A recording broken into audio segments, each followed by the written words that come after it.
Hey guys, welcome to my YouTube channel.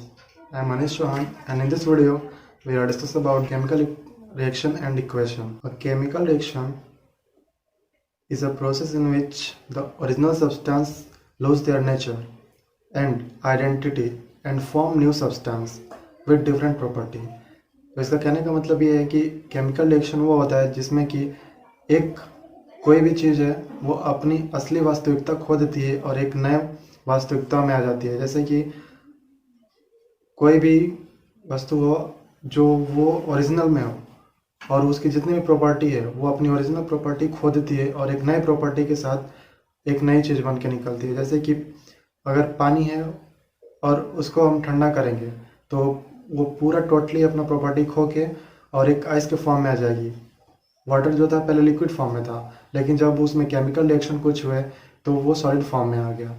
अगर वैसे ही अगर कोई आइस है उसको जब हम मेल्ट करेंगे, हीट देंगे, तो वो सॉलिड फॉर्म से चेंज होकर लिक्विड फॉर्म में चला जाएगा। या फिर वाटर है उसमें और हीट देंगे तो वो हीट को ऑब्जॉर्व करके और वाटर के मॉलिक्यूल जो होंगे उसके बॉन्ड टूट जाएंगे और वो दूर दूर चले जाएंगे और वो गैस के फॉर्म में या फिर स्टीम के फॉर्म में हो जाएगा। तो इसका कहने का मतलब ये है कि केमिकल रिएक्शन में नई नई चीज़ें बनती है, पुरानी चीज़ें ख़त्म हो जाती हैं और उनकी प्रॉपर्टी भी ख़त्म हो जाती है और नई चीज़ें बनती है और नए नए प्रॉपर्टी के साथ वो नया चीज़ बन जाता है। हमारा सेकंड आता है कि breaking of chemical bonds and formation of new chemical bonds is responsible for the occurrence of chemical reaction. जब केमिकल रिएक्शन होते हैं तो केमिकल रिएक्शन के दौरान जो उस सब्सटेंस की जो बॉन्ड होते हैं, जो केमिकल बॉन्ड होते हैं, वो टूट जाते हैं और टूटने के बाद नए बॉन्ड बनते हैं और नए बॉन्ड बनने के कारण नए सब्सटेंस का फॉर्मेशन होता है। तो जो भी बॉन्ड का बनना या फिर बॉन्ड का टूटना, नई चीज़ें का बनना, नए प्रॉपर्टी का बनना, सब केमिकल रिएक्शन के द्वारा होता है। अब कुछ एग्जांपल होते हैं जो कि हम डेली लाइफ में देखते हैं अपने कि केमिकल रिएक्शन क्या होते हैं। पहला एग्जांपल है डाइजेशन ऑफ फूड। हम जो भी खाना खाते हैं वो हमारे स्टमक में जाता है तो वहाँ पे कई तरह के केमिकल रिलीज होते हैं, जैसे हाइड्रोक्लोरिक एसिड, पेप्सिन, बहुत तरह के एंजाइम्स होते हैं कि सेक्रेट होते हैं और हम जो भी फूड खाए रहते हैं वो सबको ब्रेक करके और उसमें से एनर्जी हमें प्रोवाइड करते हैं। फिर सेकंड एग्जांपल है रस्टिंग ऑफ आयरन। अगर हम एक लोहे के पीस को अगर हम बाहर रख देंगे तो उस पर वाटर का, ऑक्सीजन का जब एक्शन होगा तो वो आयरन रस्ट हो जाएगा। वो जो आयरन चमक रहा था वो धीरे धीरे करके वो रेडिश ब्राउन कलर का होने लगेगा। वो क्या होगा कि उस पर आयरन ऑक्साइड की लेयर आ जाएगी।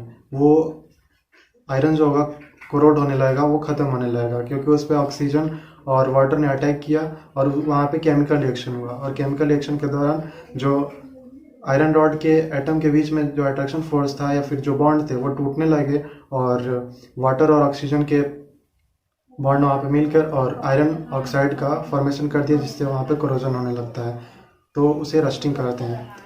थर्ड एग्जांपल है फोटोसिंथेसिस। जो भी हमारे आसपास प्लांट होते हैं और ट्री होते हैं उनके लिए में सन के प्रेजेंट में फोटोसिंथेसिस होता है, जो कि कार्बन डाइऑक्साइड और वाटर और सनलाइट को लेके अपना फूड बनाते हैं। फिर चौथा आता है रेस्पिरेशन। जब हम सांस लेते हैं तो सांस लेने के दौरान हम कई सारे, मतलब कहने का मतलब है कि हम जब सांस लेते हैं तो कोई फिक्स नहीं रहता कि हम केवल एयर ही अंदर ले रहे हैं। वो बहुत तरह की गैसें होती हैं, लेकिन जब वो जाता है हमारे लंग्स में तो केवल ऑक्सीजन ही होता है। वो हमारे कैपिलरीज और वेंस के थ्रू होते होते ब्लड में जाता है और फिर उनसे कार्बन डाइऑक्साइड वापस आता है। फ्यूल, कोयल हो, पेट्रोलियम हो, वुड हो, जो भी हम उसे, अगर पेट्रोल हो तो जब वो इंजन में जाता है तो वहाँ पे केमिकल रिएक्शन होने लगते हैं और वो पेट्रोलियम जो होता है टूटने लगता है और उसमें से ढेर सारी एनर्जी रिलीज होती है। घर पे हम लकड़ी को जलाते हैं तो वहाँ पर भी केमिकल रिएक्शन होते हैं और लकड़ी जलने लगती है और उसमें से बहुत सारी हीट निकलती है और बहुत सारी गैसें भी निकलती हैं। फिर आता है chemical reaction can be identify bye either the following observation. अगर हमें ये पता करना है कि केमिकल रिएक्शन हो रहा है या नहीं हो रहा है, या फिर ये केमिकल रिएक्शन है या नहीं है, तो हम उसे कैसे पता करेंगे। तो उसे पता करने के लिए हमारे पास 5 पॉइंट हैं। जो पहला पॉइंट है, हम कैसे पता कर सकते हैं कि केमिकल रिएक्शन हो रहा है या फिर नहीं हो रहा है। तो चेंज ऑफ इन स्टेट, जैसे हम वाटर लिए और जब उसको फ्रीज करेंगे तो वो सॉलिड के फॉर्म में चला जाएगा, या फिर सॉलिड मतलब आइस लेंगे और उसको मेल्ट करेंगे तो वो लिक्विड के फॉर्म में हो जाएगा। तो कहने का मतलब ये है कि कोई भी सब्सटेंस जब अपना स्टेट चेंज करती है, लिक्विड से सॉलिड, सॉलिड से गैस, या फिर गैस फिर लिक्विड, लिक्विड सॉलिड, सॉलिड फिर लिक्विड, लिक्विड टू गैस, ऐसे होती है। जब अपना सॉलिड अपना स्टेट चेंज करती है तो उसमें हम कह सकते हैं कि यहाँ पे केमिकल रिएक्शन हो रहा है। दूसरा आता है चेंज इन कलर। अगर कोई भी सब्सटेंस है और उसको उसमें कुछ प्रोसेस हो रहा है और वो केमिकल रिएक्शन जब होगा तो उस केमिकल रिएक्शन के दौरान अगर कलर चेंज होता है तो भी हम कह सकते हैं कि केमिकल रिएक्शन हो रहा है वहाँ पे। थर्ड आता है इवोल्यूशन ऑफ गैस। किसी केमिकल रिएक्शन के दौरान अगर हमें ये देखने को मिले कि गैस इवॉल्व हो रही है, या फिर हम कोई एक्सपेरिमेंट कर रहे हैं या फिर लेबोरेटरी में बैठे हैं कोई एक्सपेरिमेंट कर रहे हैं और वहाँ से गैस इवॉल्व हो रही है, तो भी हमें ये समझ जाना चाहिए कि नहीं, केमिकल रिएक्शन हो रहा है, इसलिए यहाँ से गैस इवॉल्व हो रही है। Change in temperature, fourth point आता है चेंज इन टेम्परेचर। अब इसे कैसे देख सकते हैं, तो जो वाइट चूना होता है जिससे दीवार की पुताई होती है, तो अगर उसे कच्चे चूने को लाके अगर पानी में डालेंगे तो आप देखेंगे कि वो उबलने लगेगा। जिस कंटेनर में आप उसे घोलेंगे वो पूरा गर्म हो जाएगा, वहाँ पर उसका टेम्परेचर राइज होगा, तो वहाँ पर भी केमिकल रिएक्शन होता है। पांचवा पॉइंट आता है फॉर्मेशन ऑफ प्रेसिपिटेट। प्रेसिपिटेट का मतलब होता है कि कोई भी चीज़ सॉलिडिफाई होके और नीचे बैठ जाती है केमिकल रिएक्शन के दौरान। जैसे कि अगर आप HCl और AgNO3 दोनों को मिक्स करेंगे टेस्ट में, तो आप क्या पाएंगे कि AgCl जो कि वाइट कलर का PPT होता है, प्रेसिपिटेट होता है, वो नीचे आके बैठ जाएगा। फिर देखते हैं हमारे पास कि केमिकल रिएक्शन को हम लिखते कहते हैं। राइटिंग केमिकल इक्वेशन, किसी भी केमिकल इक्वेशन को हम कैसे लिखते हैं। तो फर्स्ट पॉइंट आता है हमारा the symbols of element and the formula of reacting substance are written on left hand side with a plus sign between them। ये कह रहा है कि अगर हम किसी केमिकल रिएक्शन को लिखने जा रहे हैं, केमिकल इक्वेशन लिखने जा रहे हैं, तो उस केमिकल रिएक्शन में जो भी एलिमेंट इन्वॉल्व है उन एलिमेंट का जो सिंबल होता है उस सिंबल को हम लेफ्ट साइड में लिखेंगे, लेफ्ट हैंड साइड में।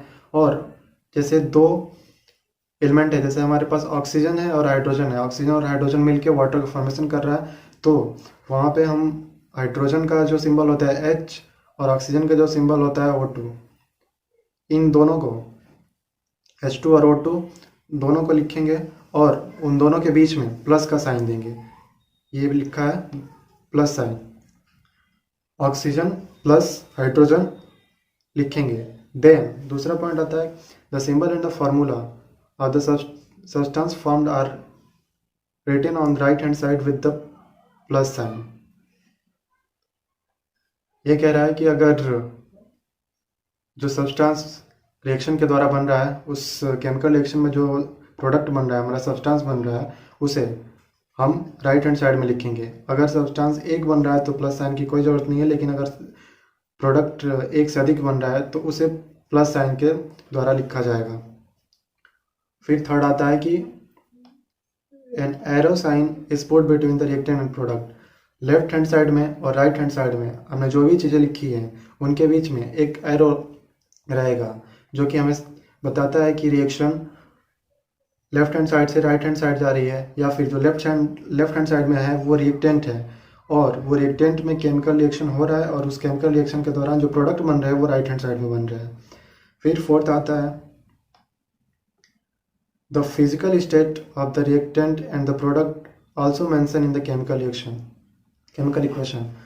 इसका कहने का मतलब यह है कि अगर कोई भी केमिकल रिएक्शन हो रहा है और हम उसका इक्वेशन लिखने जा रहे हैं तो हमने उस रिएक्टेंट का जो सिंबल है उसे लेफ्ट हैंड साइड में प्लस साइन के साथ लगा दिए, फिर एरो दिए और उस एरो के बाद जो प्रोडक्ट है उसको भी हम प्लस साइन के साथ लिख दिए। लेकिन हमें ये कैसे पता चलेगा कि इसमें जो रिएक्टेंट है वो सॉलिड फॉर्म में है, लिक्विड फॉर्म में है, गैस फॉर्म में है, या फिर जो प्रोडक्ट हमारा बना वो सॉलिड फॉर्म में है, लिक्विड फॉर्म में है, या फिर गैस फॉर्म में है। तो जो भी रिएक्टेंट है और वो जिस स्टेट में है उसके सामने उसके पास एक ब्रैकेट में हम सॉलिड एस का सिंबल या फिर लिक्विड एल का सिंबल या फिर गैस जी का सिंबल लगा देते हैं।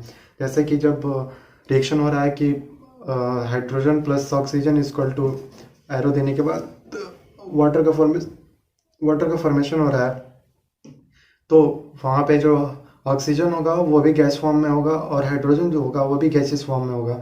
तो ऑक्सीजन के पास जी का सिंबल रहेगा जो कि डिनोट करेगा कि ऑक्सीजन गैसेस फॉर्म में है, और जो हाइड्रोजन होगा उसके पास भी जी का सिंबल रहेगा, वो भी डिनोट करेगा कि हाइड्रोजन भी है, वो गैसेस फॉर्म में है। और जो वाटर प्रोडक्ट में बनेगा उसके सामने एल का सिंबल रहेगा जो बताएगा कि वाटर लिक्विड फॉर्म में है। फिर देखते हैं कि बैलेंस इक्वेशन कैसे लिखते हैं। हमने केमिकल इक्वेशन तो लिख लिया, लेकिन उससे बैलेंस कैसे करेंगे। तो the equation in which atom of various element in both side of chemical equation are equal accordings with the law of conservation of mass. हमारे पास एक आता है कि law of conservation of mass. Law of conservation of mass के द्वारा हमें ये समझा जाता है कि किसी भी केमिकल रिएक्शन में कोई भी चीज़ें जितनी क्वांटिटी में ली रहती हैं, मतलब जितना उसका मास लिया रहता है, तो उसका जो प्रोडक्ट बनेगा वो भी उतना ही मास का होगा। तो जब केमिकल रिएक्शन होता है तो जितना रिएक्टेंट के एटम रहते हैं उतना ही एटम प्रोडक्ट के भी रहते हैं। तो इससे हम अपना बैलेंस इक्वेशन कर सकते हैं। फिर देखते हैं the process of making of various element equal on either side of the equation is called balancing of chemical equation. ये कह रहा है कि जो हम केमिकल इक्वेशन लिख रहे हैं और फिर उसको बैलेंस कर रहे हैं, तो उस प्रोसेस को, जिस प्रोसेस में हम रिएक्टेंट साइड और प्रोडक्ट साइड दोनों साइड के एटम को हम इक्वल कर रहे हैं, आइदर उसमें मल्टीप्लाई करके और डिवाइड करके, तो उसी प्रोसेस को हम chemical balancing of chemical equation कहते हैं। फिर this method of balancing the equation is known as hit and trial method. जो ये मल्टीप्लाई करके या फिर डिवाइड करके जो भी प्रोसेस है केमिकल इक्वेशन को बैलेंस करने का, उसे हम हीट एंड ट्रायल मेथड भी कहते हैं। अब अगला पॉइंट देखते हैं। The chemical reaction are classified into various category depending upon the type of changes taking place. हम किसी भी केमिकल रिएक्शन को कुछ कैटेगरी में क्लासिफाई करेंगे कि वो रिएक्शन किस तरह का रिएक्शन हो रहा है, और उसे हम ऐसे क्लासिफाई करेंगे कि जब केमिकल रिएक्शन हो रहा है तो उसमें हम देख के ये पहचानेंगे कि ये केमिकल रिएक्शन किस तरह का केमिकल रिएक्शन है। जैसे कि कई तरह के केमिकल रिएक्शन है, जैसे कॉम्बिनेशन केमिकल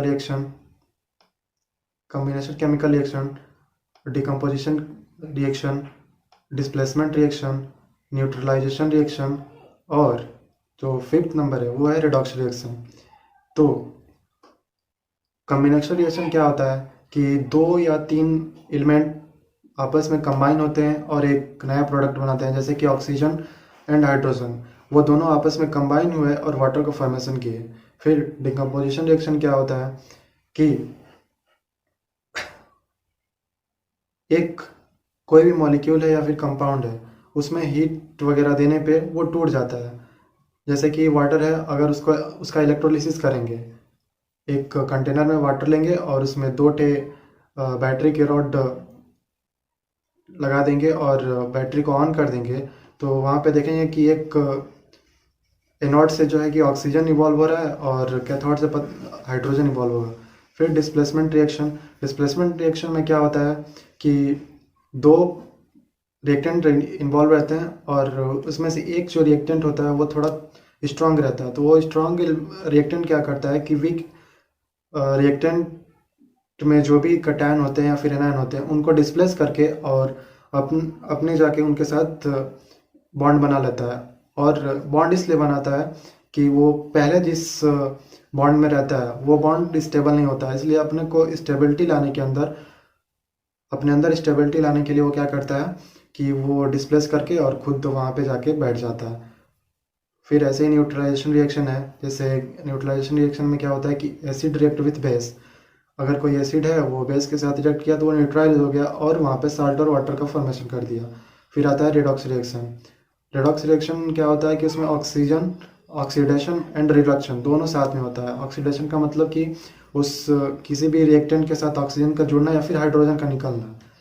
और रिडक्शन क्या होता है कि किसी भी रिएक्टेंट के साथ हाइड्रोजन का जुड़ना या फिर ऑक्सीजन का निकलना। ध्यान से सुन लीजिए, ऑक्सीडेशन क्या होता है कि किसी भी रिएक्टेंट के साथ ऑक्सीजन का जुड़ना या फिर हाइड्रोजन का निकलना ऑक्सीडेशन कहलाता है।